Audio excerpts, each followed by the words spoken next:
तर मुंबईमध्ये प्रदूषण प्रचंड वाढलेलं असताना सुद्धा नियम धाब्यावर बसवून काम करणाऱ्या तब्बल 462 बांधकाम प्रकल्पांचं काम पालिकेनं बंद केलंय। वॉर्ड स्तरावर स्क्वॉडच्या माध्यमातून 1038 बांधकामांची झाडाझडती घेऊन ही कारवाई करण्यात आली आहे। मुंबई प्रदूषणमुक्त राहण्यासाठी ही कारवाई सुरूच राहणार असल्याची माहिती पर्यावरण उपायुक्त राजेश ताम्हाणे यांनी दिली आहे। मुंबईमध्ये नोव्हेंबरपासून हवेची गुणवत्ता खालावण्याला सुरुवात झालेली आहे। मुंबईभर सुरू असलेल्या विविध बांधकामांमधून उडणारी धूळ प्रदूषणाचं प्रमुख कारण असल्याचं समोर आलंय।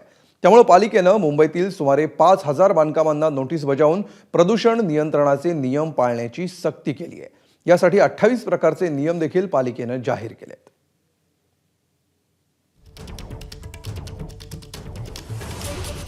तर त्याचवेळी मुंबईतील अनधिकृत बांधकामांविरोधात सुद्धा महापालिकेनं मोहीम राबवली आहे। तातडीनं अतिक्रमण निष्कासन कारवाईनं वेग घ्यावा असे आदेश महापालिका आयुक्त शहर डॉक्टर अश्विनी जोशींनी दिलेत। तर कारवाई करताना कुणीही चालढकल केल्याचं निदर्शनास आलं तर कठोर कारवाई केली जाईल असा इशारा सुद्धा दिलाय। अनधिकृत बांधकामांवर मालमत्ता कराच्या 200% दंड आकारणी करण्याची तरतूद आहे। त्यानुसार तोडक कारवाई करतानाच दंड आकारण्याची कारवाई करावी असेही निर्देश जोशी यांनी दिले।